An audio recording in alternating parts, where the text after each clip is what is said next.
Kisah 100 keping dinar emas.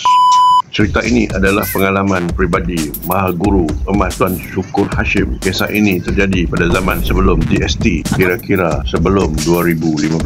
Ada seorang lelaki yang hobinya mengumpul 1 dinar yang beratnya 4.25 gram emas. Setiap kali ada duit lebih atau dapat bonus, beliau akan beli 1 dinar emas. Beliau sangat konsisten hingga akhirnya berjaya mengumpul 100 keping dinar emas. Satu hari, beliau telah menghubungi Tuan Syukur sebab nak jualkan 100 keping dinar emas tersebut. 100 keping dinar emas tersebut adalah dinar edisi 916. Lelaki tersebut nak jualkan dinar itu sebab nak beli tanah secara tunai tanpa hutang. Ini sangat bagus, kumpul aset kecil kemudian ditukar kepada aset besar. Tahukah anda berapa nilai 100 dinar tersebut pada masa itu? Jumlahnya 46,500, cukup untuk membeli tanah pada masa itu. Hari ini pada tahun 2025, 100 dinar emas public gold edisi 916 bernilai 190,000 lebih. Apa yang kita boleh ambil dari kisah 100 dinar emas ini adalah kalau kita nak sesuatu, perlu sabar dan konsisten berusaha. Ya, mungkin akan mengambil masa, tapi pasti akan nampak hasilnya. Jika anda berminat untuk mendapat bimbingan percuma dan menjadi penyimpan emas yang berilmu,